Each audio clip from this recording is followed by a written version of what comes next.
उद्धव ठाकरे, नितिन गडकरी, अजीत पवार, देवेंद्र फडणवीस, इन नेताओं की चेकिंग चुनाव आयोग के अधिकारियों की तरफ से की जा चुकी है।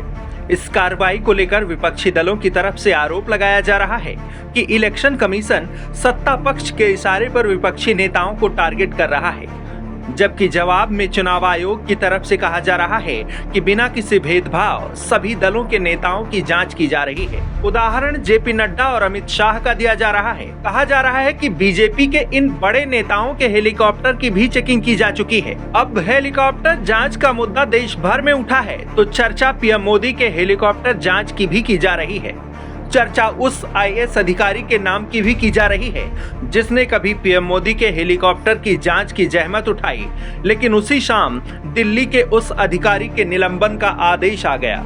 सस्पेंशन लेटर पर क्या क्या कारण बताए गए उसे हम आपको आगे बताएंगे।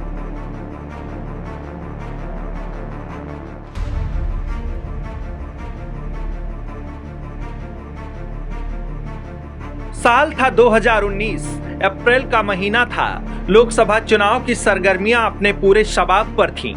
प्रधानमंत्री नरेंद्र मोदी उड़ीसा के संबलपुर में चुनावी जनसभा करने पहुंचे थे। इसी दौरान कर्नाटक कैडर से आने वाले आईएएस थे मोहम्मद मोहसिन, जिन्हें उड़ीसा में जनरल ऑब्जर्वर बनाया गया था।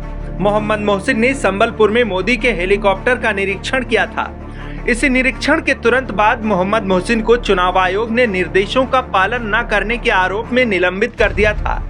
तर्क दिया गया था कि इस निरीक्षण के चलते नरेंद्र मोदी का हेलीकॉप्टर 20 मिनट देरी से पहुंचा। एक और कारण बताया गया कि एसपीजी सुरक्षा प्राप्त नेताओं का निरीक्षण नहीं किया जा सकता, ऐसे लोगों को जांच में छूट दी जाती है।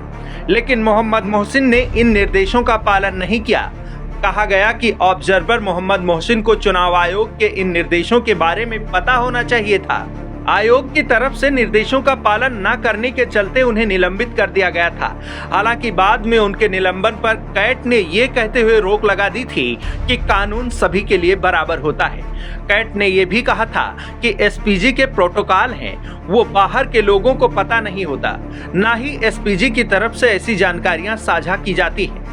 तो ऐसे में मोहम्मद मोहसिन को निलंबित करना ठीक नहीं। बात करें मोहम्मद मोहसिन की तो मोहसिन मूल रूप से पटना के रहने वाले हैं और 1996 बैच के कर्नाटक कैडर के आईएएस हैं। मोहम्मद मोहसिन साल 2020 में तब भी चर्चा में आए थे जब उन्होंने तबलीगी जमात के सदस्यों को लेकर एक पोस्ट किया था और इसी के चलते उन्हें नोटिस मिली थी। दरअसल इस पोस्ट में मोहम्मद मोहसिन तबलीगी जमात के सदस्यों को नायक बताते हुए प्लाज्मा दान करने की बात कही थी। अब जब तमाम नेताओं के हेलीकॉप्टर की जांच की खबरें आ रही हैं, तो एक बार फिर आईएएस मोहम्मद मोहसिन की चर्चा की जा रही है और इस बात का भी जिक्र किया जा रहा है कि कैसे पीएम मोदी से पंगा लेना एक अधिकारी को महंगा पड़ा था। शाम को ही दिल्ली से उनका सस्पेंशन लेटर आ गया था।